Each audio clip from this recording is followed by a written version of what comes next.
Arc Witch Elementalist is back, my friends! Yes, I heard your requests and here we are with what effectively is part 3 of my very casual friendly, beginner friendly guide on how to build your own Arc Witch in Path of Exile 3.14 Ultimatum League. It's a wonderful, fantastic league starter build.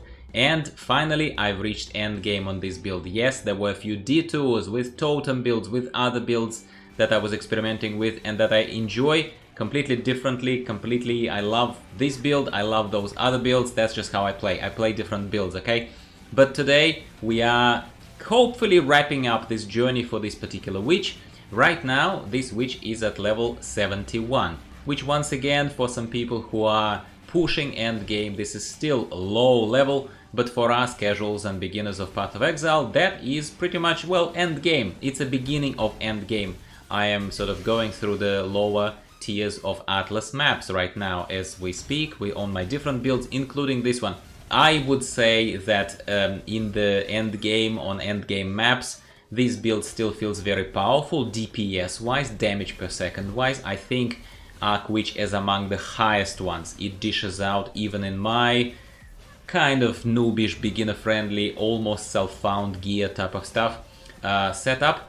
It still dishes out tremendous amount of damage. It's my highest, I would dare say it's my highest damage output. But at the same time, the biggest con remains survivability. Yes, I tried to make it tanky. It's still unfortunately a low life build, so please, you know, take it for what it is. It's wonderful at clearing maps. It's pretty good at killing bosses, pretty good, because just the punch of that lightning spell is so hard. But at the same time, it is quite squishy because the life pool is low. I admit, in this build, I probably did not invest enough into boosting my life pool. My life is fairly low. You probably want to be beefier. Gear is nothing to write home about. Gear is very basic. There is nothing really to say here. Gear is circumstantial at best. I am using obviously summoning of Flame Golem for boosting of the damage, spell damage, yes. I'm summoning Lightning Golem for boosting of the minion life and the speed, cast speed. I am using Elemental Proliferation support. Main cluster here, unfortunately I don't have a 6-socket robe here. Yes, I could buy one from the marketplace, but this was a self-found character. I bought a lot of stuff for other characters, but not for this one, at least not just yet. I will have to buy stuff for Auto Bomber build, but we will be speaking about that in the next video. Arc is supported by faster casting support, which has leveled nicely to level 17. By my standards, it's quite nicely, so that's a massively increased spell cast, and you can see in the footage in the background that I'm overlaying this narrative with, you can see that casting is really like a machine gun. I absolutely love it. Definitely spell echo support, and that's what creates that machine gun effect. Not solely, not just reliant on that, but it definitely is pretty massive because each spell hits twice. That's lovely. At a very tiny decrease of the actual damage, 10%, I would almost always take 66% of increased cast speed over 10% of lost damage. Come on, sign me up. Where do I sign? We have efficacy support because it increases spell damage naturally, and it also does damage over time, or shocks and all that kind of stuff. And Arcane Surge support. Mwah! I love Arcane Surge. We all love Arcane Surge. It does so many good things for us that it's not even funny. It should be arguably in most of your spell casts, wherever you can plug that in. What else do I have? I am obviously running Herald of Thunder because it's a wonderful addition to my lightning damage there. That automatically hits enemies around me, love it. Elemental Proliferation support, wonderful. And Elemental Focus support, just simply to do flat out more elemental damage, wonderful, love that too. Now what do I have here? So I am using Flame Dash because Flame Dash is, in my opinion, the best movement skill in the game. Yes, it's arguable, but I absolutely love it. I love it more than Frost Blink, and if you remember that in my last build I had Frost Blink, but I changed it to Flame Dash because Flame Dash can be used a lot more often and allows you to get out of dodge a lot more frequently. And for a very skinny witch, for a character that suffers from lack of survivability, for you to be able to pretty much any time rely on that extra jump that you need to. Just flicker away, my friend, flicker away, and you might live a little bit longer. So that's why it's Flame Dash. Molten Shell. Molten Shell is an interesting story. So that is me trying to boost my survivability. And it helps. It helps quite a bit. I have to say it helps quite a bit. Molten Shell simply engulfs me in flames, creates a little bit of a barrier there in the tough spots, and I use it frequently enough, whenever I can. And I'm using Second Wind support simply to support here the Flame Dash and reduce the cooldown.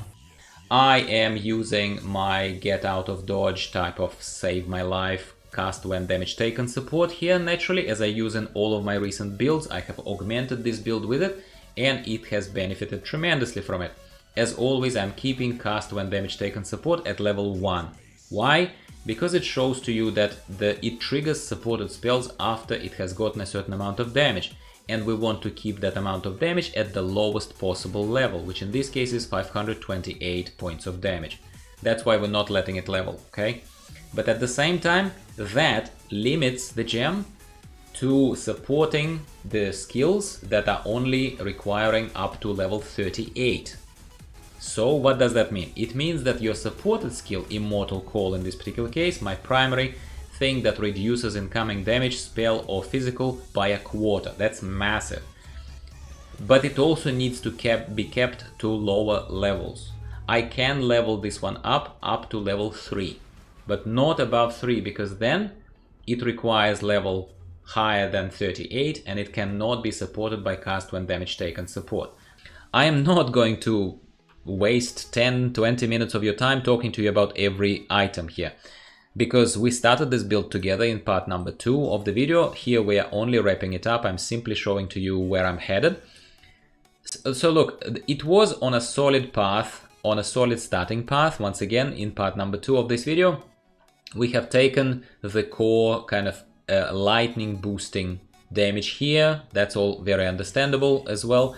We're boosting health where we can, but generally we were going for boosting mana pool, mana regeneration. We also have taken Prodigal Perfection and Mystic Bulwark, which are fantastic nodes, both of them, because this one increases block chance and maximum mana and mana regeneration.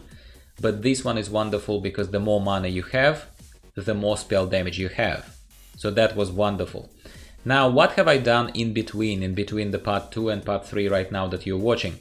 Well, I have expanded my path towards left here, and I've gone left towards this edge to get Divine Judgment, because I've been relying on Divine Judgment quite heavily in my other builds, and 50% with some extra here, 10 here, 10 there, 12 there, and then 50 increased elemental damage. That's a massive boost to your damage. Massive. I can absolutely feel it. And here you can see as well what I mentioned to you earlier. I am going this way. Well, first of all, it's wonderful to regenerate life per second, even if it's a little bit. So I'm taking Sanctity. I'm increasing my mana pool further. Hello, just explained why. And I'm going towards Glancing Blows. What else I would like to point out to you, other than that the Path of build has been updated and it's in the description of this video. So take a look at that. That's where you go for it, for the information. I extended here my build also down this way, central way, to take the Shaper, to increase mana regeneration rate further and regenerate more life per second. This is always welcome. And I've taken this seemingly insignificant but actually very significant cluster of three little skills that are boosting elemental damage and elemental resistance by a tiny bit, but elemental damage quite a bit. And even here, so this is another 50% of elemental damage has been increased just from these 3 nodes. So that's what I've done. Path of Building link is for you in the description of this video. Hopefully you will find it helpful. Let's take a very tiny final look at the Ascendancy. As I told you, I'm at the moment battling with the Emperor in the Merciless Labyrinth of level 68, simply because I'm barely above that level myself. And yeah, for what it's worth, haven't beaten it yet, will beat it shortly. Your first path through the labyrinth, you should take Shape of Storms. And the second path through the labyrinth, I've started boosting my golems, which is fantastic. More damage per summoned golem. We'll have 3 golems. It's great. It feels great. and extra number, extra summoned golem, fantastic, right? And then we're going to take these two and we'll go to Elemancer. 35% of chance to avoid elemental ailments such as burning, such as chilled, such as shocked and all that kind of stuff per summoned golem. That is just gonna again boost our survivability tremendously. I can't wait to get that. That actually makes me quite excited. So that's it, my friends. That's a wrap up on the Witch Elementalist, Arc Witch specifically. My final thoughts on this. The build is still great. It's still a fantastic league starter for people who don't mind doing the dirty work themselves and clicking the button and you know, and actually targeting your arc at enemies and killing enemies, so to speak, manually. And I know I click the button anyway when I drop my totems in my other favorite builds now, but everything tastes slightly differently in this game, and that's what I love about it. There is so much versatility. I am in love with this build. I love it for what it is, for its own features, but at the same time I love totem builds for being massively more safe. They are much safer than this build will ever dream of being. That is just end of the story. That is how I feel about totem builds. That's why totem builds are right for me. But I did not feel like I wasted my time with this build, and I highly still recommend it to you. I think it's a wonderful build, super enjoyable, and as a league starter, you can't go wrong with this one, I think. Where you'll start suffering a little bit like me, I was honest with you about this, is if you haven't yet done extra research and like optimized your gear even further than I have, then you will run a little bit of a low life build, and you will be one shot in some cases, unless you unless you take away from damage nodes, and unless you put those points into the passive skill tree that boosts extra your health, boosts extra your block chance and things like that. For what it's worth, I really hope that you enjoyed this. I enjoyed putting together this video for you, so if you agree with me, if you enjoyed some of it, please give me a like, because I see it as your little friendly voice of encouragement. That means that I'm doing something right, and I'll be doing more videos for you to have fun myself and to offer you a little bit of joy as well. Stay tuned for more videos, subscribe if you haven't already. More videos are coming to you at currently the rate of about one video per week.